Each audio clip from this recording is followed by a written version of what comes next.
Assalamualaikum warahmatullahi wabarakatuh. Shalom, Om Swastiastu, Namo Buddhaya, dan Salam Kebajikan.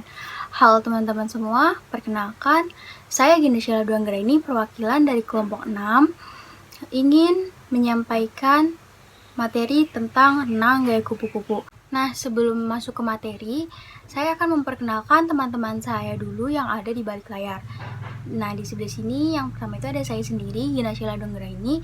Selanjutnya ada Hanif Zufarabani, dilanjut oleh Joan Jawi Wandira dan Mai Oktaviani, dan yang paling ujung ada Muhammad Denis Wandi. Langsung saja kita ke materinya. Sebelumnya saya akan memperkenalkan renang gaya kupu-kupu. Renang gaya kupu-kupu atau butterfly stroke adalah salah satu jenis teknik renang yang bisa dibilang paling sulit dikuasai. Teknik renang gaya kupu-kupu membutuhkan teknik yang akurat sekaligus ritme gerakan tubuh, lengan, dan kaki yang bagus agar bisa dilakukan dengan benar. Dikutip dari All American Swim, istilah gaya renang ini diambil berdasarkan cara lengan perenang bergerak saat berenang dengan gaya kupu-kupu. Lengan kalian akan melengkung ke atas dan keluar dari air secara bersamaan, tampak seperti sepasang sayap. Selain kedua lengan mendayung bersamaan, kaki juga akan terus bergerak menggunakan teknik yang disebut dengan tendangan lumba-lumba atau dolphin kick. Walaupun terdengar sulit, namun bukan berarti berenang gaya kupu-kupu tidak bisa kita kuasai sama sekali.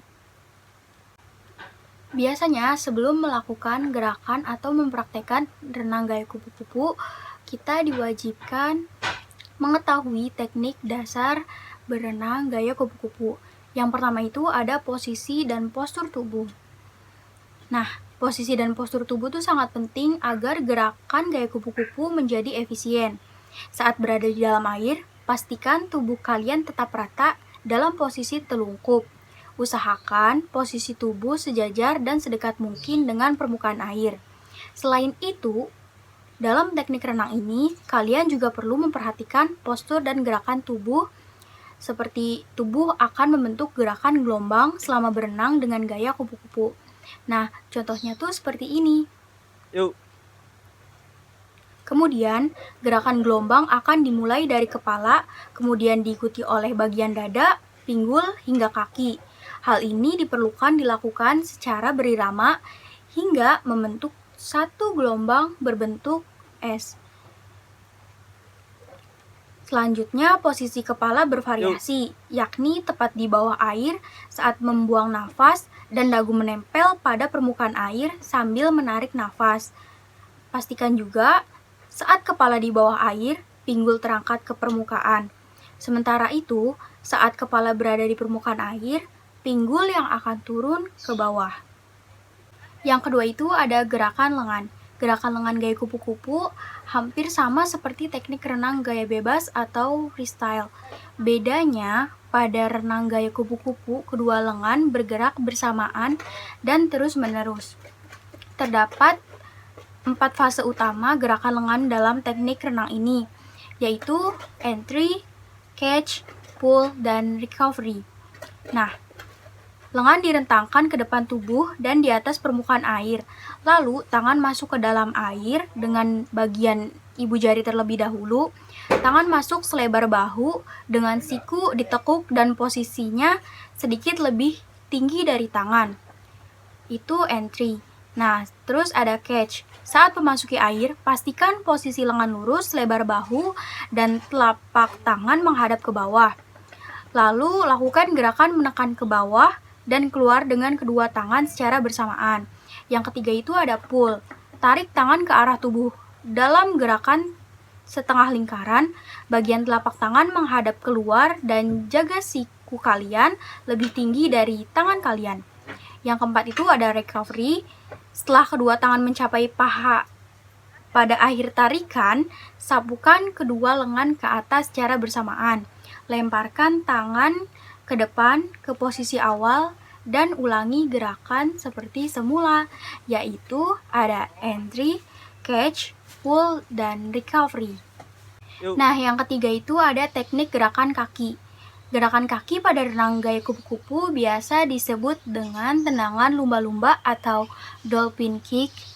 Maka dari itu, cara terbaik untuk mempelajari teknik ini adalah membayangkan diri Anda seperti lumba-lumba atau putri duyung yang sedang berenang.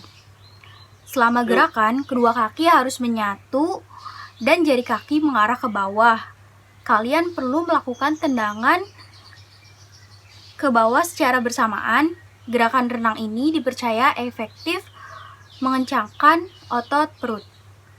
Gerakan kaki dalam renang gaya kupu-kupu terbagi ke dalam 2 fase, yaitu setelah lengan masuk ke dalam air, lakukan tendangan kecil untuk menyeimbangkan posisi tubuh saat lengan ke atas permukaan air. Selama fase recovery, lakukan tendangan besar untuk mendorong tubuh ke depan karena momentum yang hilang selama fase ini.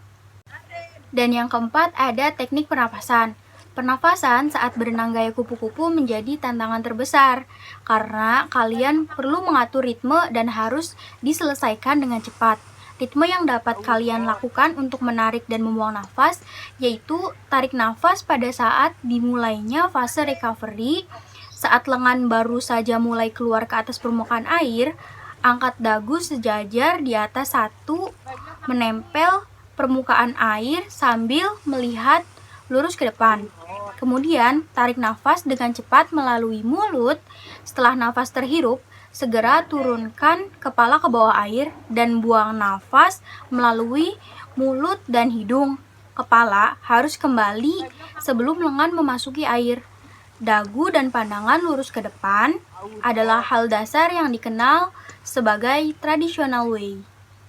Ini part yang menarik, yaitu manfaat renang gaya kupu-kupu. Nah, manfaatnya itu memberikan latihan menyeluruh pada bagian tubuh. Selain itu, berenang juga bisa membantu mencegah resiko penyakit jantung, stroke, hingga diabetes mellitus tipe 2. Nah, terus apa sih manfaat khusus dari renang gaya kupu-kupu? Nah, kalau renang gaya kupu-kupu sendiri itu terbukti membakar kalori rata-rata 450 kalori selama 30 menit berenang.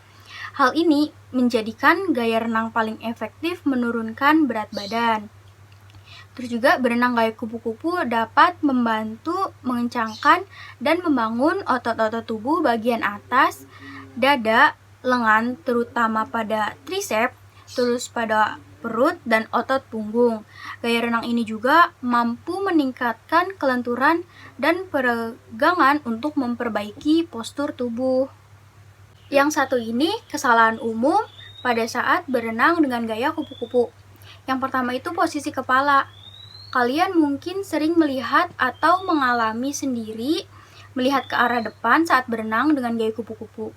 Nah, ini nih seperti hal yang benar, tapi faktanya sebuah kekeliruan. Posisi tersebut akan membatasi gerak, memperlambat laju, dan bisa melukai tulang belakang kita. Sebaliknya, lihatlah ke bawah dan ikuti garis hitam di kolam. Dengan begini, tubuh menjadi lebih rileks dan teknik yang dihasilkan terlihat jauh lebih indah.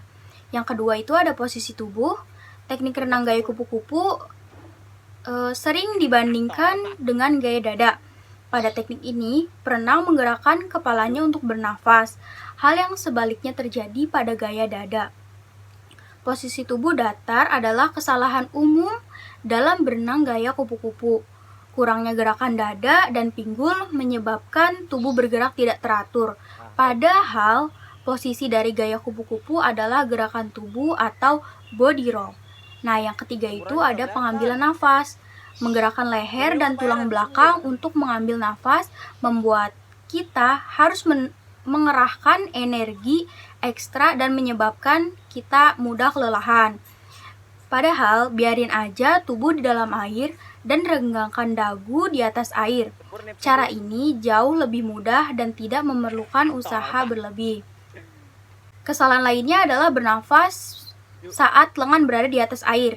Terlambat bernafas akan mengacaukan ritme dan menyulitkan kalian untuk fokus dengan gerakan selanjutnya.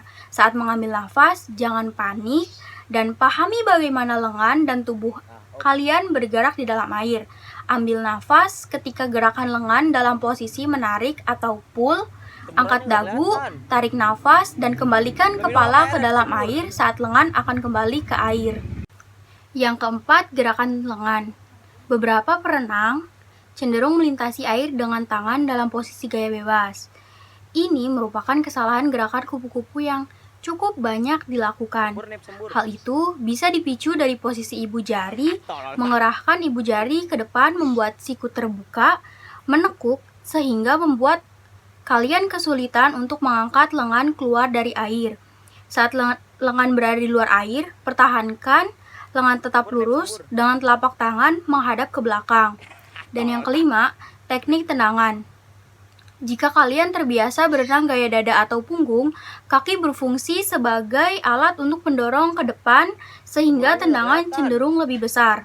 Menerapkan posisi ini ke teknik renang gaya kupu-kupu tidak akan berhasil. Pada teknik ini, tubuh bertindak sebagai baling-baling, menekuk lutut dan mendorong dengan berlebihan akan menguras energi kalian. Untuk mengatasinya, kalian bisa berlatih membuat tendangan yang lebih kecil di dalam air. Jangan sampai kaki kalian bergerak keluar dari air dan menciprati air ke sekelilingnya. Mungkin segitu dulu dari saya selaku perwakilan dari kelompok 6. Kurangnya mohon dimaafkan karena di sini kita masih belajar. Terima kasih. Wassalamualaikum warahmatullahi wabarakatuh. See you in the next video. Jangan lupa lakuin gerakan pengingat kayak gini.